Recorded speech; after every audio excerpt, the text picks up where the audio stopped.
like I said, Matt, I mean, we've never met him. Never met him. We've seen him on some other channels. To meet him. Would absolutely love to head down there to kill him.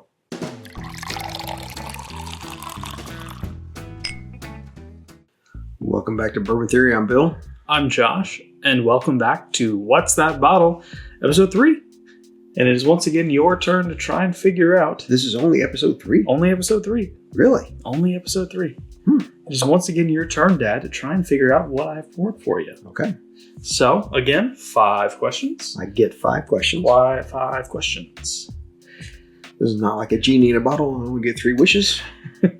Well, if you got 3 wishes, you could guess for the bottle. You could guess for 100,000 more bottles and $1 million. Oh, we go for billions. Yeah. Trillion. Go for a trillion. Yeah, nowadays you need $1 billion. Minimum. We are here sipping. You guys can see the bottle. I know what the bottle is. I have no clue. No clue. Ooh. That's got a sweetness. That's got a citrus. Yes, it does. Which points me toward a rye. But it's not overwhelmingly rye.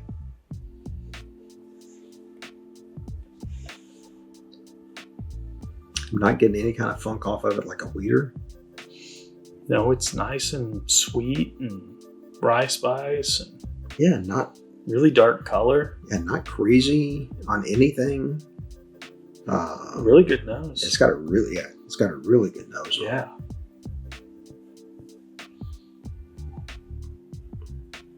Any guesses before we sip? Oh, it's a bourbon rye wheat. It's some kind of aged spirit. Yes. Well, before we start sipping, I would say it doesn't present as a 120 or above on the nose from a proof standpoint. Doesn't present there. Well, while you are forming your thoughts on the nose, now is a great time for all of you wonderful people to hit that subscribe button, to leave us a like if you're enjoying what you're seeing so far, hit the notification bell if you want to stay up to date on what we're doing, and trust me, ring-a-ding-ding, you want to know what we're doing because you're going to get some special videos out, and if you don't stay notified, you'll never know. You don't want to miss them. I promise you don't want to miss them. Leave us a comment because we'd love to talk to you, and share with a friend because we'd love to talk to them too. Ready to sip? I'm ready.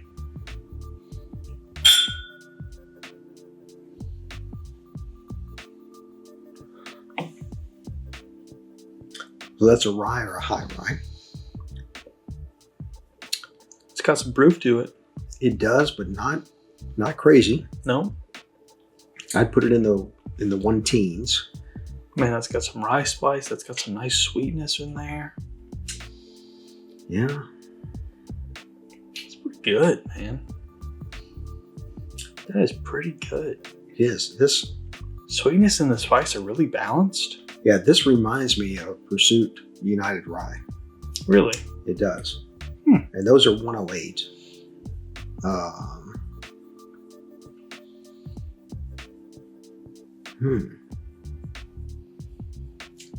Formulating your first question there. Would you like a drop after that? Mm-hmm. There you go. Tell you what, that sweetness is rich. That rye is spicy. That's a nice pour. It is. It is. So, have I ever had this before? Yes. I have. Question number 1, yes. Okay. You have had this before. Is this a top 6 distillery? No. Okay. No, it is not. Is this a Kentucky distillery? No. Is this a Texas distillery? No, it is not. You have 1 question left. I knew where you were going. Knew exactly where you're going with this thing. Because I was thinking this could be Still Austin. Gas strength. Yeah, that's what I was thinking. That's exactly where you were going there. I'll give you a hint because you gave me a hint. Not terribly far from Texas. Not terribly far from Not Texas. terribly far from Texas. What do we On your have? final question, why don't we take another sip here with the water? Let's talk about the nose with the water here for a second. That really tamped the spice on the really nose down. did. Yeah, it really Became a super sweet experience here. Like a cane sugar. Yeah. Playing with a little citrus note there. A little bit of an orange.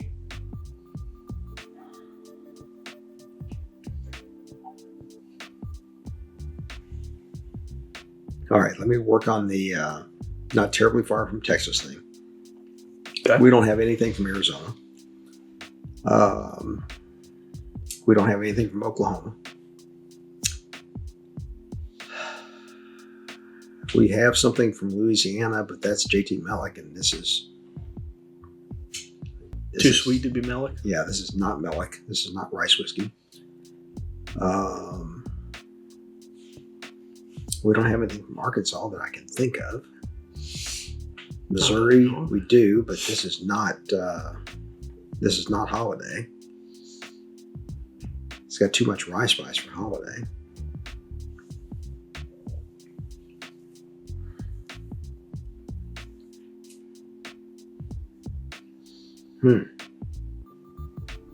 It's not, Tennessee is way far.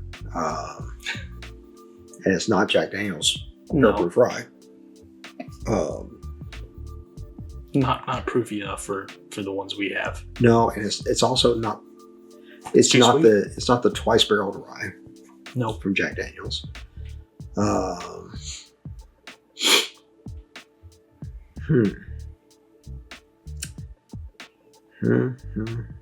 This is a lot harder than you think it is, by the way. Yes. Yeah, for all of you. I'm just going to turn around here and take a couple of looks. Kind of remind myself of what's here. Because let me just remind everyone, all the bottles that we have are not on camera. No. There are, if there's not 1,000, it's close enough that it doesn't matter. We're between 900 and 1,000 bottles. Yes. So just think about that. Think about how many options there are to guess from. Different batches of options to guess from. It's a lot. It's a lot. And you might think, oh yeah, my palate's locked in. The last, what's that bottle, was 100% wheat whiskey, and I'm sitting there thinking it was a rye. Yeah, you thought it was a rye. Yeah. And I'm look, thinking this is a rye, and I could be wrong. Yeah. And look, my palate might be a little younger than some of you guys watching right now, but over the last 6 months, I'm telling you, I probably drank more whiskey than almost any of you. Yes. Yeah. Yeah, you have, because I was telling Josh earlier off camera that he has really, really grown in his palate, in his vernacular, along the whiskey bourbon rye, piece. This is wow, man. There's something to be said about my personality type, is that when I find something I am interested in, I dive head first and I retain information like nothing else. And that's a lot like me. I used to research things to the nth degree. Before I ever bought a car or a truck or anything else, I knew more about it. I knew more about it than any salesman was ever going to be able to tell me. Yep. So when you went in to buy it, you're like, shut up. This is what I want. This is what I want. Here's how much I'm going to pay you. And if you don't want it, I'll go somewhere else. I'm going to put in the amount on the check, and I'm just going to leave the 2 blank. And you can decide whether it's you or the place down the road. Doesn't matter to me. So you did that with quite a few car sales. I did, yes. Oh, man. Wow. Man, it is ridiculously hard, guys. It's yeah. Because look, we have every major Kentucky distillery 10 times over. I've gotten him into super craft stuff. I've gotten him into slightly craft stuff that's becoming you didn't more slip something major. Finish in here. It could be anything, Dad. It could be literally anything. No bottle is off limits except for ones we've already done. You have one final question. And you've had a hint. Man. It's rough. It is rough. If it was like 20, like playing 20 questions, you could really get down to it with 5. Let me refresh here. Okay. I asked if I had this before, and you said yes. Yes. Okay. Is this Old Elk Rye? No, it is not. Okay, that was my last option. So you have a guess, and that is it. I think you gave me 2 hints, so I'm going to give you one more. It is a deep humidity southern state. Okay, so that would be Mississippi. Is what I would think of. Is this a cathead or not? Is it cathead or cat daddy? It's cathead. Okay. Is this Old Soul or Tintype or? Nope. No. Would you like to know what it is, Dad? I'd like to know what this is. Crittendens. Crittenden, Alabama. Cut man. above. So this is Bou-Ry-Ru. I think it is. I think it's Mississippi. No, Kiln, Mississippi. Oh yeah. Kiln, Mississippi. Bou-Ry-Ru. Yeah. So it's a bourbon, it's a rye, and it's finished in rum. Yeah. Wow. This is really good, though. It is. I'm telling you, this is really, really good. Super good. And I'll put a rating on this. This is a solid B+. Yes. Yes. So we have the cane mash sugar bill here, and I don't know. So this is a mix of 2, a bourbon and a rye. So you're thinking like, all right, there should be 2 mash bills, but here we have a 72% corn, 17% rye, and 11% barley in here, and of course distilled by Matt Crittenden. This was barreled July 2019 and re-barreled into the rum cask in October 2023. So this would have been recently bottled and put on the shelf by the time. I think it says 2024. Yes. Right there that it was bottled. Yeah, June 6, 2024 at 113 proof. I'm telling you, you got to give Matt a ton of credit here.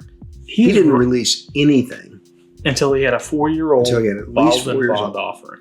And he does this almost by himself. Yeah, he has an incredibly small team. I mean, it's we're talking about less than 10 people on the distilling team. And we got to go there. I mean, we I really would absolutely love to go. And thanks definitely going to go in the winter. Thanks to Tim, Whiskey Trash 171 on TikTok, who did the hunting for us. Yeah, he got this and the JT Mellick for us. So I have had this before, but I don't remember it as because I drink some. A little bit. Just a little bit. And today this is like 12th or 13th. So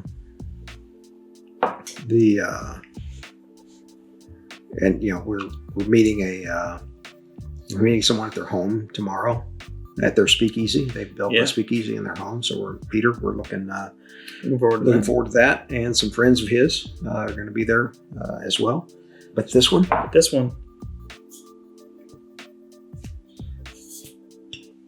$80. Tax and all.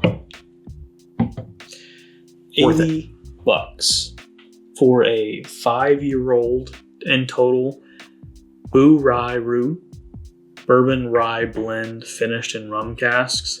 So think about that. Finishes skyrocket prices. Oh yes. Skyrocket the price. This is 5 years old and it's finished in rum and it's a bourbon and a rye blended. Yes. And it's a craft distillery. I mean, like I said, Matt, we've never met him. We've seen him on some other channels. To meet him. Would absolutely love to head down there to kill him. But man, the stuff that you're doing, the commitment you have to the craft is phenomenal. And that is my favorite thing about craft distillers. Yes. Is that what they do is for the love of doing it. It can't be about the money. Yeah. It really can't. Because for so long, when you start something like this, you're probably not making money. I mean, like I said, he didn't release anything until he was at least 4 years old. 4 years old. Many would have been doing vodka or gin or something. Yeah. Barrel rested rums. Didn't do it. Like that. Or sourcing or something else. Yeah. Didn't do it.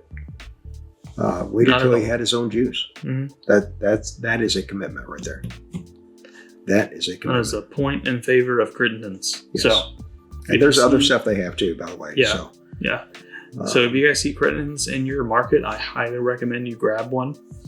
Yeah, I'm going to be going. Yeah, I'm going to be going through South Carolina, Florida, and Georgia. then back up through Georgia. Man, I really hope you find some more of this. I'll be some looking more for some of craft this. brands. You're going to have to call me and be like, Oh, "Hey, yeah. I'm here. I'll be like, what do you know about this? What do you know about I don't that?" care if you're working. Answer the phone. Yeah. So yeah. So, guys, thank you so much for being here with us. Thanks for tuning into episode 3 of What's That Bottle.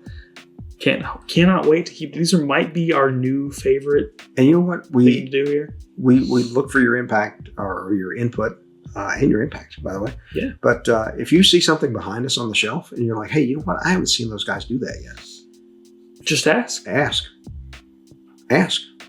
Everything is fair game. Is fair game. If we own it, it's available to be opened.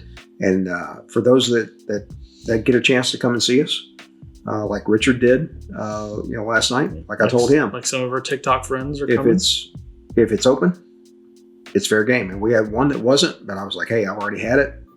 Let's crack it. Pop it. Yeah, let's do it. Pop it. So that's what it's a social experiment. So all of you wonderful people, thank you so much for being here with us. And like great bourbon, rye, and rum, our videos get better with time. And as always, take care of yourselves.